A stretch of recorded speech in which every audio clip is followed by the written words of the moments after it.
What if I told you that everything you own ends up owning you? That the perfect life you're building is actually a prison? That the only way to be free is to lose everything, including your mind?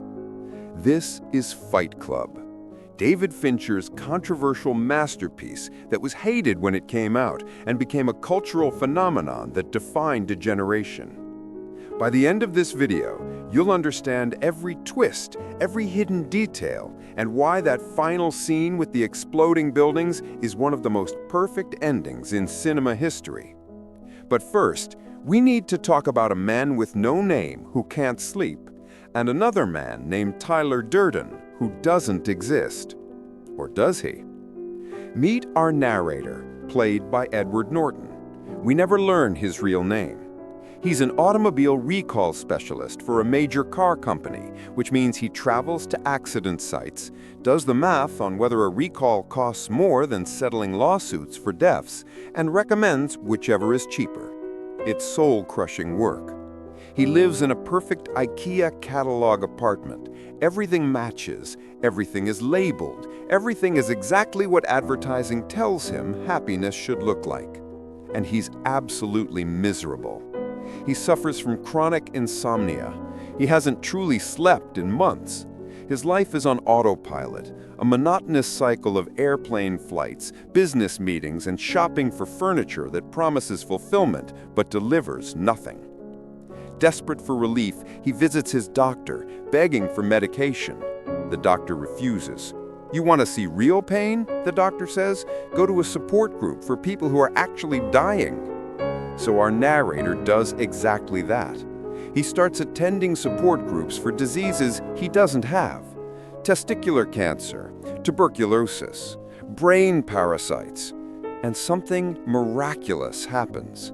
Surrounded by people confronting their mortality, he finally feels something. He cries, he connects, he sleeps. The support groups become his addiction, his drug, the only thing keeping him functional. But then she appears. Marla Singer, played by Helena Bonham Carter, a chain-smoking, death-obsessed woman who is also a faker, also attending groups for diseases she doesn't have. Our narrator spots her immediately. She's a tourist, just like him, and her presence ruins everything. He can't cry with another faker in the room. He can't be vulnerable. They're both exposed. So they make a deal. They split the support groups. He takes some, she takes others. They agree never to attend the same one. It works. He sleeps again. Life returns to its numb equilibrium. Until he meets Tyler Durden. It happens on an airplane. Tyler, played by Brad Pitt in his most iconic role, is everything the narrator isn't. Confident, charismatic, free. Tyler makes soap from stolen fat sucked out of rich women during liposuction procedures and sells it back to them at luxury prices. Tyler lives in a decaying abandoned house with no utilities. Tyler doesn't care about IKEA furniture or matching dinnerware or climbing the corporate ladder. Tyler is fully alive in a way the narrator has never been. They talk about consumerism, about masculinity, about how an entire generation has been raised by television to believe they'll all be millionaires and movie stars and rock stars. But they won't, and they're slowly waking up to that fact. The narrator returns home from this business trip to find his apartment has exploded. A gas leak, the authorities say. Everything he owns, his entire perfectly curated life, is destroyed. He has nowhere to go. He calls Tyler, the only person he knows who might understand. They meet at a bar. Tyler gives him a speech about material possessions, about how the things you own end up owning you, about hitting bottom being liberating, because once you've lost everything, you're free to do anything. Then Tyler makes a strange request. He asks the narrator to hit him. Just hit him as hard as he can. The narrator's confused, but he does it. Tyler hits back. They beat each other bloody in the parking lot. And for the first time in years, the narrator feels completely, painfully, gloriously alive. This becomes their routine. They fight in parking lots, in basements, behind bars. The physical pain cuts through the numbness. The violence is honest in a way nothing else in their lives is. Other men start watching. They want in. Soon there's a crowd. The rules are established. First rule of Fight Club is you do not talk about Fight Club. Second rule of Fight Club is you do not talk about Fight Club. Someone yells stop, goes limp, taps out, the fight is over. No shirts, no shoes, one fight at a time. If this is your first night at Fight Club, you have to fight. It's not about winning. It's not about anger. It's about feeling something real, about reclaiming masculinity in a world that has neutered men and turned them into consumers. Fight Club spreads. Chapters open in other cities. Men from all walks of life, office workers and waiters and security guards, gather to beat each other and feel alive. Tyler becomes a cult figure. The narrator moves into Tyler's house, this rotting mansion on the edge of town where they live without rules or responsibilities. Marla reappears. She and Tyler start having loud, animalistic sex while the narrator tries to sleep in the next room. He's jealous but can't articulate why. He feels like Tyler is his discovery, his escape, and now Marla is invading that space. But Fight Club evolves into something darker. Tyler starts giving homework assignments, vandalism, sabotage, acts of civil disobedience against corporate culture. Destroy something beautiful, pick a fight with a stranger and lose. The assignments escalate. Tyler recruits the most dedicated members into something new, Project Mayhem. This is no longer about personal liberation. This is about revolution. The members, called Space Monkeys, move into Tyler's house in shifts, working in organized cells, following orders without question. They have jobs, assignments, targets. They vandalize corporate art. They destroy coffee franchises. They terrorize the rich. And they do it all anonymously, dressed identically, their individuality erased in service of something larger. The narrator is uncomfortable with this evolution. He started Fight Club as therapy. Tyler has turned it into domestic terrorism. When he tries to confront Tyler about it, Tyler disappears for days at a time, traveling to other cities to spread Project Mayhem. The narrator is left managing a house full of fanatics who obey Tyler's orders but won't tell him what those orders are. He's losing control, or maybe he never had control to begin with. One night, a space monkey named Bob, a man the narrator knew from his testicular cancer support group, dies during a Project Mayhem operation. His death is treated as a sacrifice, a martyrdom. The narrator is horrified. He demands they shut down Project Mayhem, but the members won't listen to him. They only listen to Tyler. The narrator decides he needs to find Tyler and stop this before more people die. He discovers that Tyler has been traveling around the country setting up Fight Club chapters and Project Mayhem cells in every major city.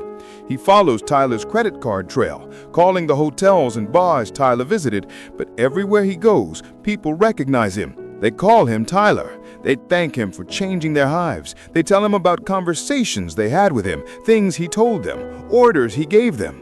But the narrator has no memory of any of this. He was never in these cities. He never gave these orders, or did he? He calls Marla in a panic. He asks her questions. When did we meet? What do you know about me? Marla is confused and angry. She thinks he's playing a cruel joke. She tells him they met after he called her from his support group deal. She reminds him about the times they spent together, conversations they had, things he said, but the narrator doesn't remember any of it. He only remembers talking to Tyler during those times, never Marla. Marla has never seen Tyler. Tyler only appears when the narrator isn't around, and then the horrifying truth crashes down. Tyler Durden isn't real. Tyler Durden is him. Tyler is a dissociative identity, a split personality born from his insomnia and depression and self-loathing. Every time he blacked out, every time he thought he was sleeping, Tyler took control. Tyler is everything he wishes he could be, the manifestation of his repressed desires and rage. Tyler has been using his body to build an army while he wasn't aware. The evidence is overwhelming. Tyler appears and disappears without explanation. Nobody ever sees them together. Tyler lives in his house but doesn't pay rent. Marla has been sleeping with Tyler, which means she's been sleeping with him, but he has no memory of it because Tyler was in control. Every trip Tyler took, every fight club he started, every Project Mayhem cell he established, it was all him during his fugue states.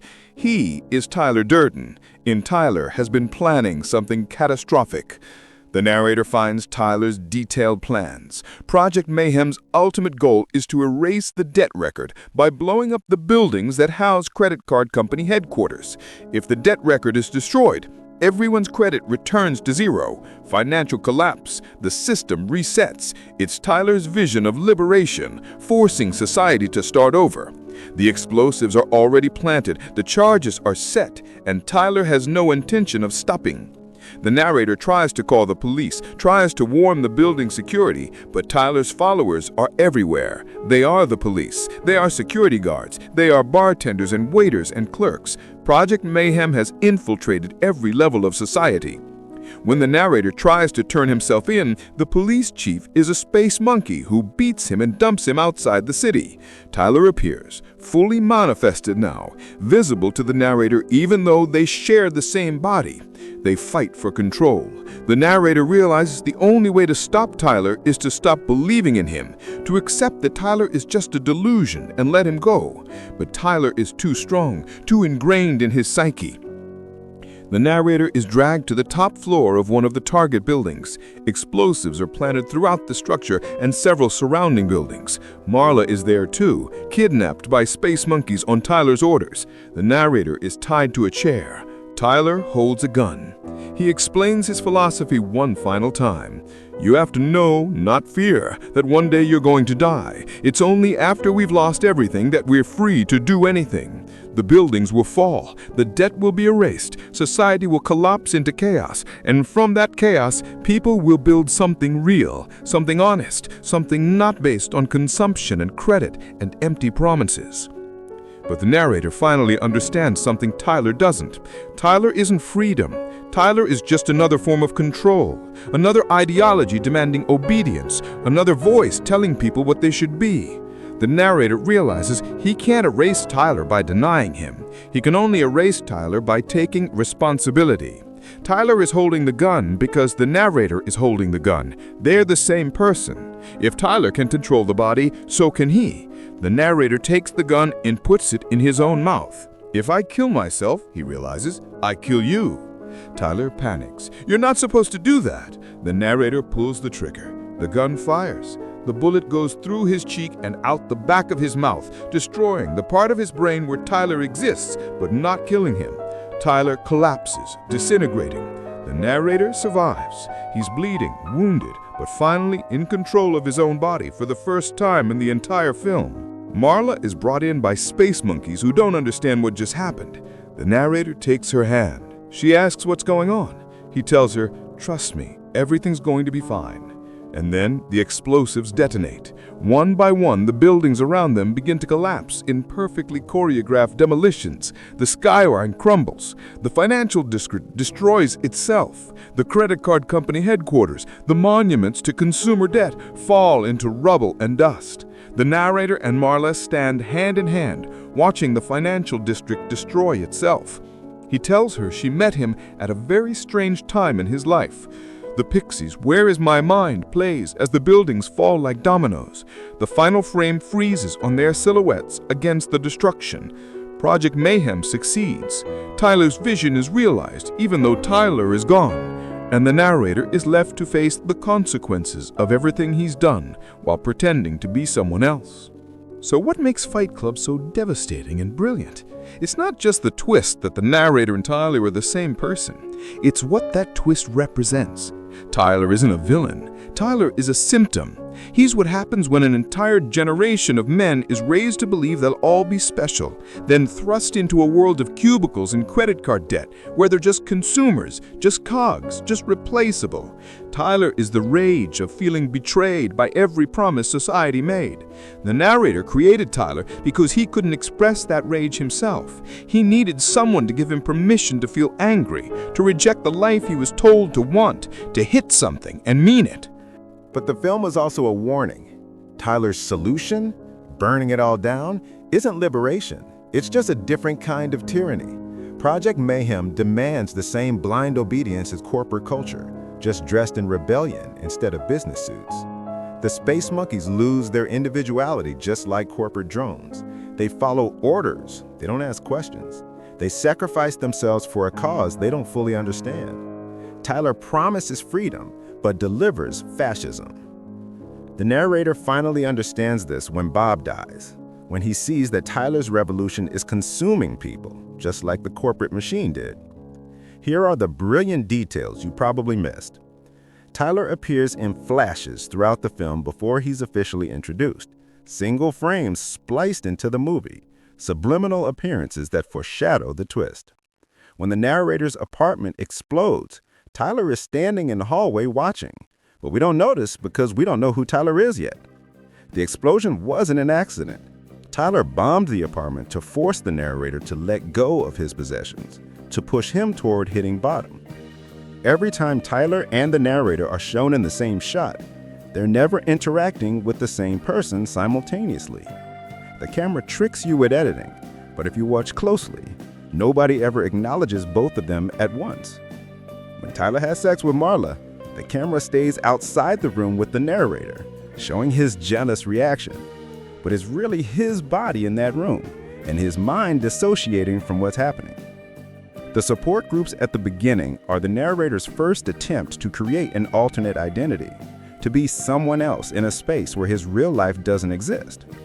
Marla disrupts this because she reflects his own fakery back at him, forcing him to confront that he's performing. So he creates Tyler, who isn't fake, who is authentically everything the narrator can't be. Tyler's soap business is metaphorical perfection. He takes the fat of the rich, renders it down, and sells it back to them as luxury. He's literally profiting from their excess and vanity. And when he describes selling their own fat back to them, he's describing exactly what advertising does, selling people solutions to problems that wouldn't exist without consumption culture. The chemical burn Tyler gives the narrator isn't sadism. It's teaching him to exist in the moment, to feel pain instead of numbing himself, to accept that suffering is part of being alive. Tyler says, "This is your pain. This is your burning hand. It's right here." The meditation teachers were wrong. Salvation isn't escaping reality. It's being fully present in it, even when it hurts. The final scene, with buildings falling as the narrator holds Marla's hand, is both apocalyptic and strangely romantic. He's destroyed everything, including himself, and now he finally has nothing left to lose. He can finally be honest, be vulnerable, be real. The buildings falling represents both catastrophe and catharsis. The system is broken, but so is the narrator, and maybe both needed to break before anything real could be built. That's Fight Club, a movie about masculinity in crisis, consumer culture as spiritual death, and the dangerous appeal of charismatic ideologies that promise meaning through destruction. It's about a generation that felt betrayed, and a man so desperate to feel something real that he literally split himself in half. Tyler Durden isn't a hero. He's a warning about what happens when disillusionment turns to nihilism, when rejecting the system becomes an excuse for violence. The narrator learns too late that you can't destroy your way to enlightenment. A revolution without purpose is just chaos in a different costume. In the end, he doesn't reject Tyler's diagnosis of what's wrong. He rejects Tyler's solution. And now he has to live with the consequences of everything Tyler did while wearing his face. Is that redemption, or just another layer of the same prison? The buildings are falling, the debt is erased, but the narrator is still the same broken person who created Tyler in the first place. What happens next, the movie doesn't tell us. It just shows us the destruction and lets us decide whether it was worth it.